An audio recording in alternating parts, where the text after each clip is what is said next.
Óskar, 1-0 sigur, flautumark, bara hvernig tilfinningin? Hún bara mjög góð. Frammistaðan var mjög góð í fyrri hálfleik, spilum mjög góða fótbolta í fyrri hálfleik. Svo aðeins droppaði level í okkur seinni hálfleik. Já, tilfinningin góð, skrítin. Ég var búinn að setja mig í jafntefli og mér fannst það kannski bara vera, mér fannst ég vera algjörlega on top í fyrri hálfleik og mér var stóluliðið vera hættulegar til að leiða leikinn og einhvern veginn var ég bara búinn að setja mig við stig og alls ekki slæmt að stiga á móti góða fótboltaliði eins og Tindastóla. Þannig já, ég var mjög ánægður að sjá boltann í netinu en var einhvern veginn búinn að setja mig í jafntefli. Með svona smá deyfið yfir þessu kannski seinni hálfleik og svona benti ekki margt til þess að var eitthvað markið þetta. Liðin eru nú jafn í töflunni, kannski bæði lið sem vildu ekki tapa stiginu í kvöld. Já, ég alltaf að segja stelpunum að spila ekki hræðslu, að spila með hugrekki en á sama tíma vorum við líka búin að tala um það að varnarleikurinn okkar þurfa aðeins að vera betri en að vera í síðasta leik og stoppa ógnir Tindastóls í 2 gríðarlega fljótum og góðum senterum og mér fannst það að vera í svona ánægðasti með það hvað varnarleikurinn heild sinni var mjög góður í þessu leik. En svona þegar að leiða leikinn að eins og ég var að setja mig á jafntefli en við fengum 3 stigin og með flautumarki frá Muriel sem var tilfinningaríkt fyrir hann og bara mjög gott að hafa klára leikinn því að aftur ég var búinn að setja mig við 1 stig.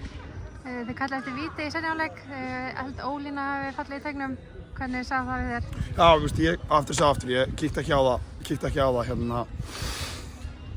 kíkti ekki eftir á það í mómentinu en ég var alveg brjálæður yfir því mér fannst það var Sara minnir mig sem hafi verið rifið niður í teignum en ég var bara til að sjá aftur en mér fannst bara, hún datt bara eins og hún hafi verið tóið niður. Bolti var að koma yfir markmanninn þannig að mér fannst það í mómentinu já en ég var bara til að sjá aftur þannig að það er eftir að tjá mig núna. Alda Ólafs, hvernig staðan á henni? Hún spilar ekki í kvöld? Já, hún er bara meidd og kemur bara ljós hvernig framhaldið verður með hana.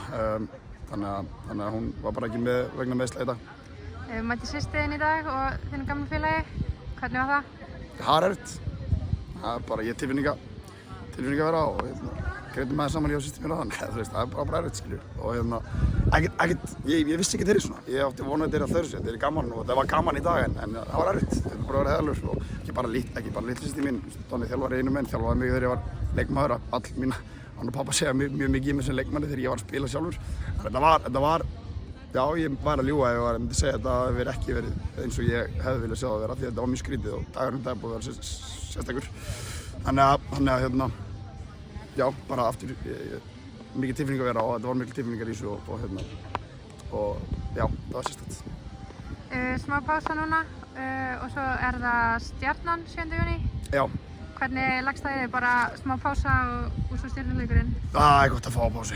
Það er mjög gott að fá pásu. Fá hvíla lúin, gömul bein sem við erum með í okkar gamla skrokka í okkar liði. Það er búið að vera mikið keisla og mikið álag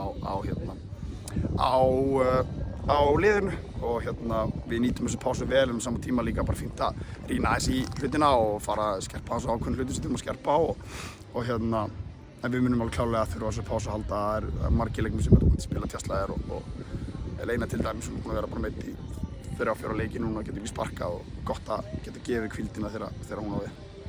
Takk fyrir þetta, gangi ykkur vel. Takk.